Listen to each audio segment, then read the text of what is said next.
Olá, bom dia pessoal, tudo bem? Espero que todos vocês estejam bem. Hoje eu queria falar sobre Francisco é o último Papa da Igreja. Já ouviram falar sobre isso? Tem um santo católico que ele fez uma profecia, a gente conhece como São Malaquias, profecia de São Malaquias. Antes de falar sobre ele, eu queria lembrar que as pessoas ou quem tentou desacreditar essa profecia, porque por muitos anos os próprios papas acreditaram na profecia, alguns santos acreditaram na profecia, mas hoje tem pessoas que não querem desacreditar nessa profecia por causa que ela assusta muito mesmo. Então eu já vi padres que eu admiro muito falando assim que não dá para acreditar nessa profecia porque nem foi São Malaquias que escreveu. Naquela época tinha muito esse costume de você escrever alguma coisa, mas como você não tinha relevância, você colocava o nome de alguém que escreveu aquilo, para que as pessoas quisessem ler, quisessem. É a mesma coisa que eu criasse alguma coisa hoje, mas eu não sei, eu não tenho relevância, eu não sou a pessoa conhecida, então eu escrevo, por exemplo, uma mensagem no WhatsApp lá, eu escrevo a mensagem e no final eu escrevo lá, escrito por Padre Fábio de Mello, por exemplo, ou por Padre Jonas Abib, ou por qualquer outro famoso, para que as pessoas compartilhem a mensagem que eu criei. Mais ou menos isso. Então o pessoal escrevia alguns livros, escrevia muitas coisas e colocava o nome de alguém famoso, alguém conhecido, para que essa mensagem tivesse mais relevância. Então, alguns padres hoje defendem que a profecia de São Malaquias não foi São Malaquias que escreveu, mas foi outra pessoa que escreveu a profecia. Mas cá entre nós, quem que está preocupado se a mensagem foi escrita por um santo ou por um Zé da esquina? Eu não me preocupo com isso, eu me preocupo se a mensagem ela tem razão, ela foi certa, a profecia se ela acertou. Porque a gente não critica o profeta, a gente critica a profecia. E aí que tem um quê muito importante, porque a profecia ela acertou praticamente todos os papas. Então ela tem uma credibilidade muito alta e ela acertou muito. Então não tem relevância se foi ele que escreveu ou não foi. O problema é que ela acertou. E dentro dessa profecia, podemos entender que o Papa Francisco talvez seja o último Papa da Igreja, dentro dessa profecia. Eu vou trazer os três últimos, que são os que eu lembro de cabeça aqui. São Malaquias escreveu sobre o eclipse do Sol, o ramo da oliveira e Petrus o Romano. Vamos lá. O eclipse do Sol.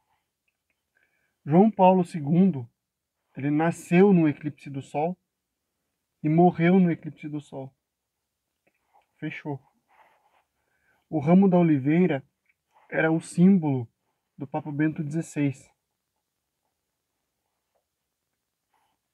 E o último, Petrus Romanos. Então, pode pensar, não, mas então já não deu certo, né? Porque o último, o que está hoje aí é Francisco, então não tem nada a ver. Mas vamos analisar bem. O Papa Francisco, o Papa Bergoglio, que muita gente fala por causa do nome dele, né? Até usam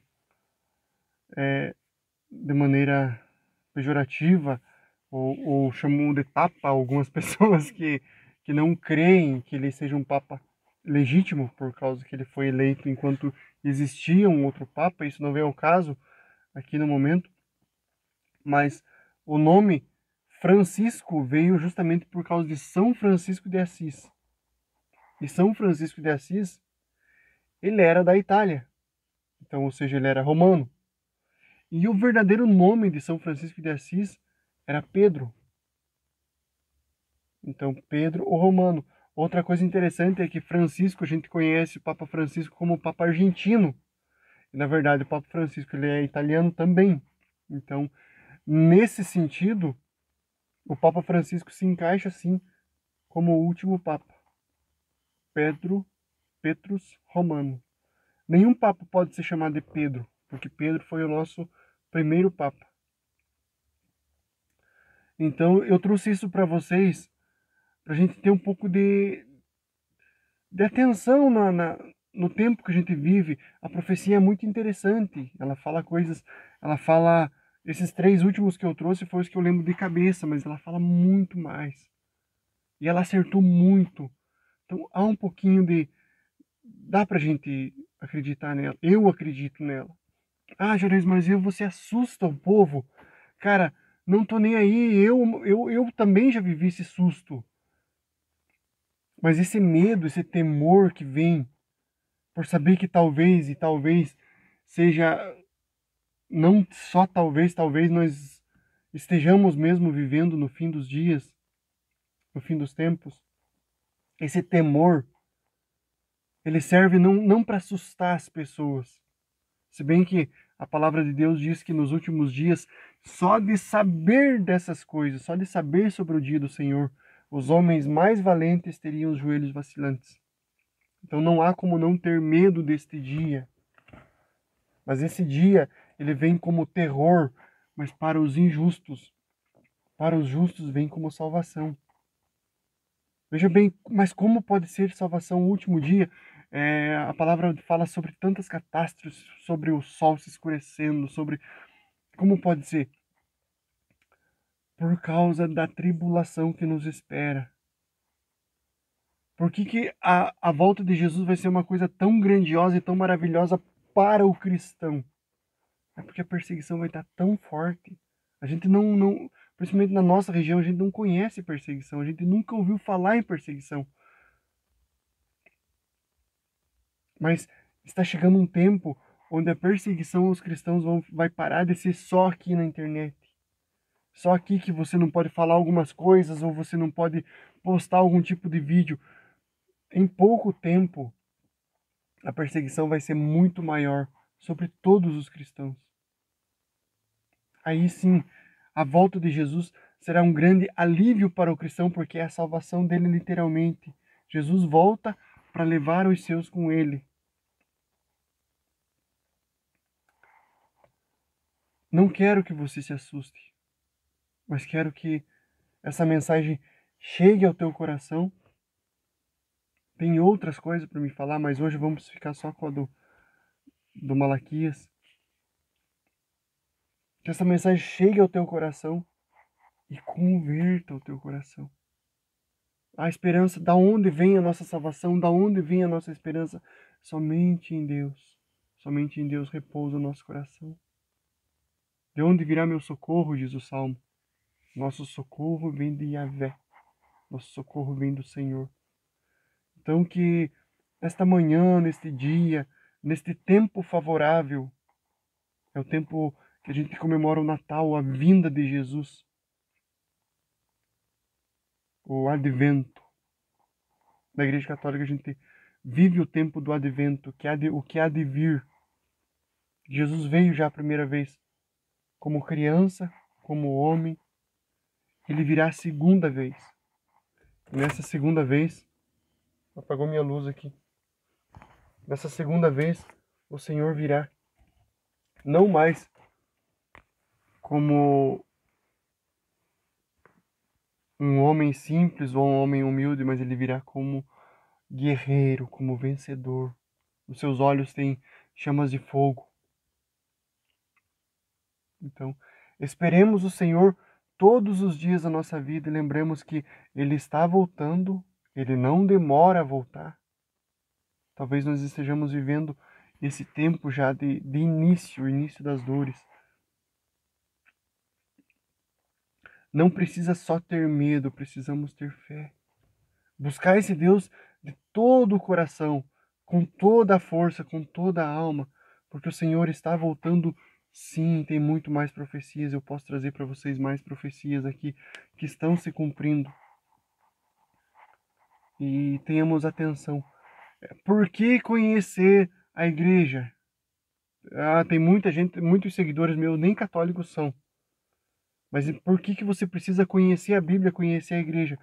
Veja bem, os próprios santos da igreja falavam sobre o último Papa, falavam sobre o E a atenção maior não é nem no último Papa em si, que seria o Francisco, apesar de às vezes a gente ficar meio assustado com alguns depoimentos que ele fala, ou alguns posicionamentos que ele tem, mas eu creio ainda que ele não é o antipapa. Eu acredito que ainda o último Papa, ele ainda é verdadeiro, ainda é uma pessoa que vem através de Deus, que tem Deus no coração. Mas o próximo, segundo alguns santos, seria o Papa Negro. Nada a ver com uma pessoa negra, uma pessoa de pele escura, nada de racismo, mas tipo um Papa Negro simbolizando um Papa que vem das trevas, um Papa que não vem de Deus. O próximo seria mais ou menos nesse sentido. Alguns entendem que seria o falso profeta, por exemplo, e ele teria que vir da igreja, porque para ser apóstata, para ser alguém que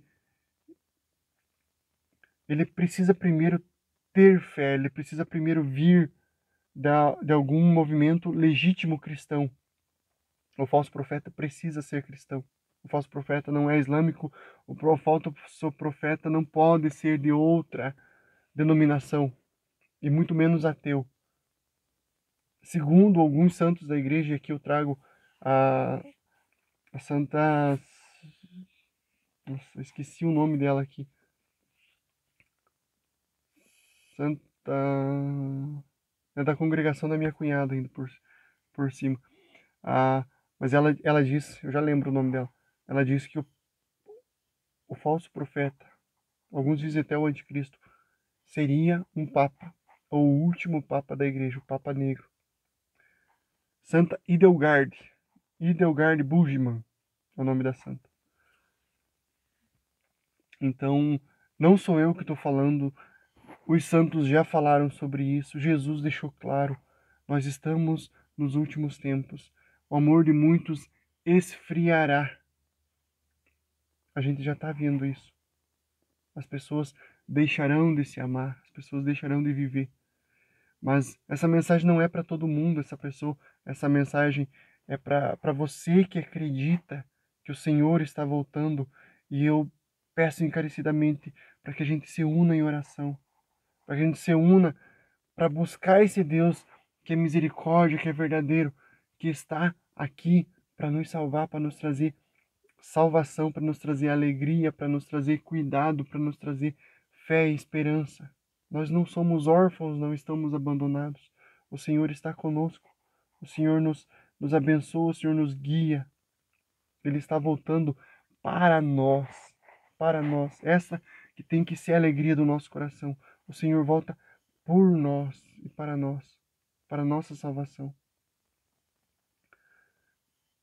Queira Deus que o dia que Ele volte, nós estejamos assim vigiando. Estejamos aqui buscando Ele de todo o coração.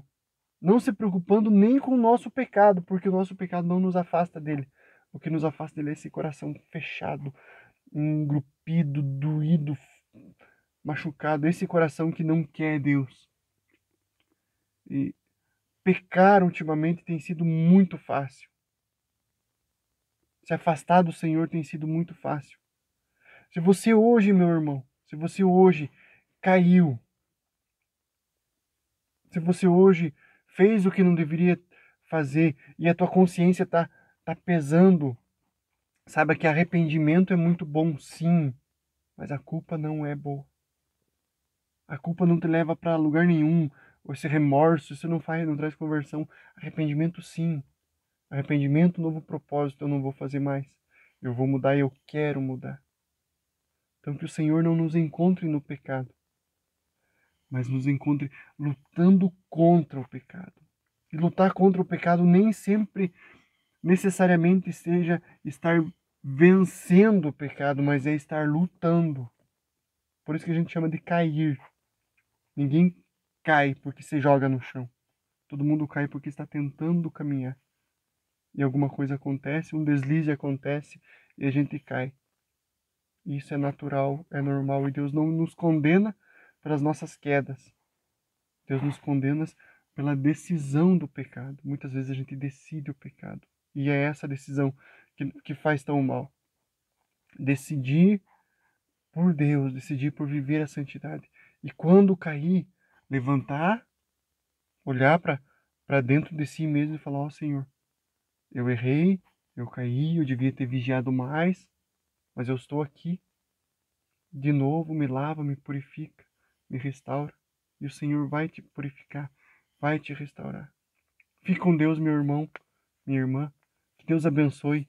Busquemos o Senhor com todo o coração nesse dia, com toda a nossa alma, com toda a nossa força, porque o Senhor está conosco. Ele nos ama e nos quer cada vez mais perto dele. Tudo de bom, fique com Deus e até uma próxima, se Deus quiser.